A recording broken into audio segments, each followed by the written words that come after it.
Agora vamos resolver esses problemas? Vamos não, né? Vamos só colocar quem resolveu.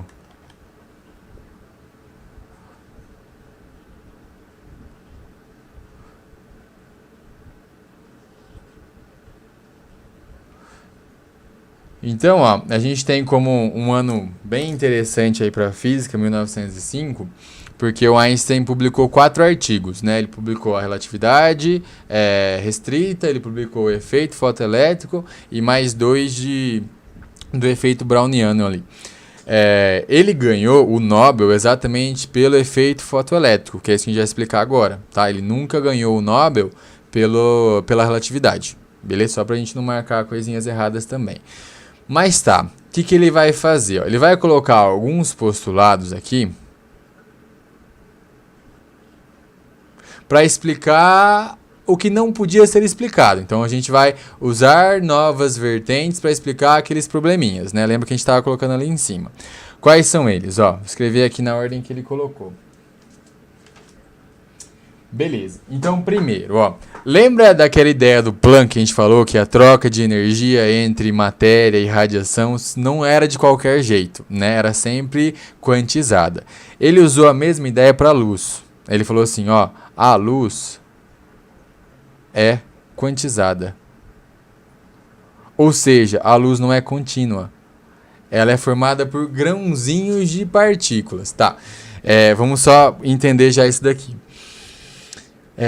Se você pega agora um dia de chuva, então tá chovendo bastante lá fora, e você olha lá para fora, parece que tá caindo água sem parar, parece que é uma continuidade de água, sim ou não?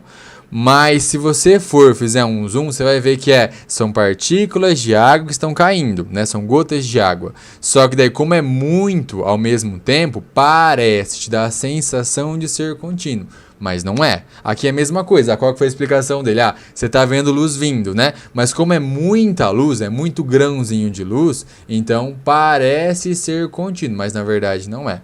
Então a luz é quantizada, onde cada grãozinho de luz, né, a gente vai chamar de fóton, tem uma energia que daí ele copiou, na verdade, né? Daí qual que é a energia de cada fóton? É H vezes F. Aí você já começa a perceber que agora a energia está dependendo de quem? Da frequência, né? Então muita coisa lá em cima já dá para explicar. Não todas, mas a maioria já dá para explicar. Então a luz é quantizada, cada partícula ali de luz é um fóton, né? E tem a energia HF. E olha só como que já explica até o nome desse efeito, né? Não é a luz arrancando elétrons? Sim ou não? Então é fóton arrancando elétrons. Fotoelétron, né? O efeito fotoelétrico. Beleza. Tem mais alguns postulados. Olha só, ó. E o H aqui, aquele mesmo H lá de cima, beleza? Segundo. Essa energia que ele tem HF funciona da seguinte forma. Então você tem um fóton, né? E ele vai colidir ali com o elétron. Só que quando tem essa colisão, ele vai na base do tudo ou nada. Como assim? Ele colidiu com o elétron. Ou ele dá toda a energia para aquele elétron, para ele arrancar o elétron, ou ele não dá nada. Então, ou o elétron que foi colidido pega todo esse HF, ou ele não pega nenhuma energia. Então a luz passou e pode passar para outro. Mas então, esse HF aqui, ó, ele vai passar por elétron. Só que eu vou colocar aqui na frente para você lembrar, ó. Então essa colisão, ela vai na espécie do tudo ou nada. Então, ou o elétron pega esse HF para ele, ou não pega nada de energia, tá? Ou ele é arrancado, ou ele não é arrancado. E o terceiro é que um fóton, vou colocar na frente, ó. Um fóton é capaz de arrancar apenas um elétron. Ele não pode dividir essa energia, falar assim, ó, pega você um pouquinho, aí sai vocês dois com metade de cada um. Não. É um fóton arrancando um elétron e só. Então é cada fóton arrancando apenas um elétron. E você vê, né, com isso, é isso aqui. Com esses 3 simples postulados, a gente explica tudo que estava lá em cima e a gente ganha o Nobel, né? Mas enfim, Então a luz é quantizada, a energia dela se dá da forma de HF, né? Quando tem a colisão desse fóton com o elétron, ou ele dá o HF ou não dá nada, e um fóton pode arrancar apenas um elétron, ele não divide essa energia. Olha como que dá pra gente explicar várias coisas lá em cima. Ó, eu vou deixar copiar aqui em cima para eu subir.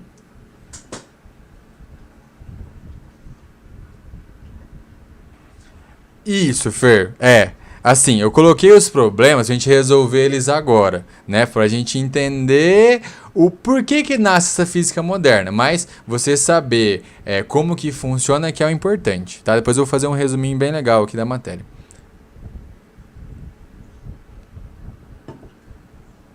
Mas vamos lá então, ó. Vou subir aqui. Primeiro, lembra que a gente falou que aquele tempo de aparecer a corrente elétrica não dependia da intensidade, sim ou não? Agora você consegue entender, porque ó, a intensidade é pouca luz ou bastante luz. Agora, nesse instante, é poucos fótons ou muitos fótons, sim ou não? Sim, mas não basta que um fóton arranque um elétron para ter corrente elétrica? Então, não importa se for uma intensidade de apenas um fóton, se ele tiver energia suficiente para arrancar um elétron, já tem corrente elétrica. Então, de fato, não depende da intensidade. Por quê? Porque basta que um fóton arranque apenas um elétron. Esse está resolvido, certo? Terceiro, para ter corrente tem que ter uma certa frequência. Sim, esse dá para entender agora? Por quê? Porque a energia agora desse fóton depende de quem? Da frequência, né? E não depende da intensidade. Sim, por quê? Porque depende da frequência. É o HF que faz isso daí aparecer. Tudo bem? Então você vê, né? A gente criou todos esses problemas para você entender por que que isso resolve. Não adianta eu falar aqui, ó, efeito fotoelétrico é isso, isso, isso e pronto, acabou. Agora eu coloquei na sua cabeça o que que não dá para explicar e por que que isso é explicado com o efeito fotoelétrico do Einstein. E o último, qual que era o último? Ó, não é o potencial de stop não depender da intensidade? Vamos fazer isso. Vou até fazer matematicamente agora, ó. A energia cinética, então aqui eu vou arrumar as equações, vou usar as do Einstein agora, beleza? Então, ó, não é energia cinética máxima, isso aqui igual a energia da luz. Então, no lugar desse Ezinho aqui, você vai colocar quem? HF, né? Que é a energia que está entrando, menos a função trabalho. Beleza até aqui? Sim. Eu vou só aqui na frente já deixar a formulinha da frequência de corte, tá? Porque assim, ó, não é qualquer frequência que você arranque elétrons. Lembra que eu falei disso, né? Se fosse vermelho não arrancava, se fosse azul arrancava. Então, ó, existe uma situação em que ele está quase saindo, que é quando a cinética é zero. Aí você vai igualar esses dois termos, né? Vai ficar 0 igual a HF menos a função trabalho. Só que daí quando não tem a energia cinética, você usa a frequência de corte. E se você isolar a frequência de corte, ó, ela vai ficar a função trabalho dividindo pelo H. Beleza, essa aqui é a formulinha da frequência de corte. Deixa ela aqui no cantinho, tá? Deixa eu arrumar esse quadradinho ficar bonitinho. Aí. Beleza, então aqui é a frequência de corte, né? Então depende ali da função trabalho, que depende do material, e também da constante de Planck. Beleza, e o que mais dá pra gente fazer? Ó, a gente quer calcular o potencial de stop, não é? Então eu só vou arrumar essa equação, ó. Então a energia cinética máxima que um elétron pode sair vale HF menos a função trabalho. Se você quiser escrever ela em função do H e do F0, dá. Tá vendo? Ó? Se eu deixar o φ aqui sozinho, ele fica quem? H vezes F0. Eu vou fazer isso. Então, no lugar do φ, eu vou colocar H vezes F0. E, se você preferir ainda deixar ela mais bonitinha, ó, H em evidência, aí a diferença de frequências, né? F menos F0. E olha o que vai acontecer agora. Ó. Não era o potencial de stop? O potencial de stop a gente vai calcular ele. Energia cinética máxima, que está aqui em cima. Deixa eu colocar um pouquinho para a direita, que minha cara deve estar na frente. Então, no lugar de energia cinética máxima, você vai colocar exatamente esse valor. Ó. Então, H, aí a diferença de frequência. Isso aqui dividido pelo Ezinho.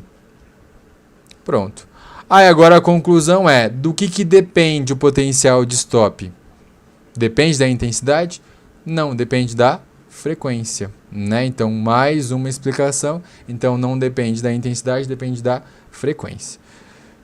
Beleza? Tudo bem? Então, ó, com esses 3 postulados bem simples aqui, na verdade, né, a gente explicou todos os problemas do efeito fotoelétrico. Então, a luz é quantizada, então ela é feita por partículas, né, que são chamadas de fótons. Quando tem a colisão, ou dá toda a energia ou não dá nada, e cada fóton arranca apenas um elétron. Aí a gente resolveu todos aqueles problemas. Beleza, aí resumindo basicamente tudo, tá? Então a gente criou um contexto, a gente viu os problemas, a gente viu a solução dos problemas, né? E como que aparece isso nas provas? De 2 formas. A primeira e a que mais aparece é a parte teórica, então o que a frequência muda, o que a intensidade muda. E a segunda é a contínua, aí você vai usar a equação que está em cima, né? Que é essa daqui, ó. Então a energia cinética é o HF menos a função trabalho. Essa equação aqui é a mais importante aí do efeito, tá? Mas assim, ó, resumindo. No exercício, quando ele falar o seguinte, eu vou aumentar a frequência da luz.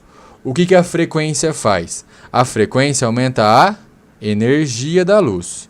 Quando você incide com mais energia, você faz o quê? Você influencia a energia cinética dos elétrons. Então você faz com que eles saiam com mais velocidade. Mas lembra de novo que para isso acontecer é um fóton arrancando um elétron. Você não está arrancando mais elétrons. Você continua arrancando ele, só com mais velocidade. Beleza? Então a frequência não mexe na quantidade de elétrons arrancados. Então não muda quem? Não muda a corrente. Beleza? Então, por isso que eu fiz todo esse contexto, né? Então a frequência é energia. Energia é a rapidez, não é a quantidade. Tá? Então a frequência não mexe na corrente elétrica. Segundo, o que a intensidade faz? A intensidade, você tem o quê? Mais fótons, é mais luz, né? Então, mais fótons. Mas não é um fóton para um elétron. Se tem mais fótons, tem mais elétrons, beleza? Então, a intensidade mexe em quem? Mexe na corrente elétrica. Ao aumentar a intensidade, você aumentou a corrente elétrica, beleza? Só que você não mexe no quê? Você não muda quem? A energia cinética. É isso que ele vai tentar te confundir. Então ele vai falar assim, ao aumentar a intensidade, os elétrons saem com mais energia. Falso. Ao aumentar a intensidade, você aumenta a corrente. Por quê? Porque você aumenta a quantidade de elétrons arrancados. Beleza? E a frequência, sim, muda a energia.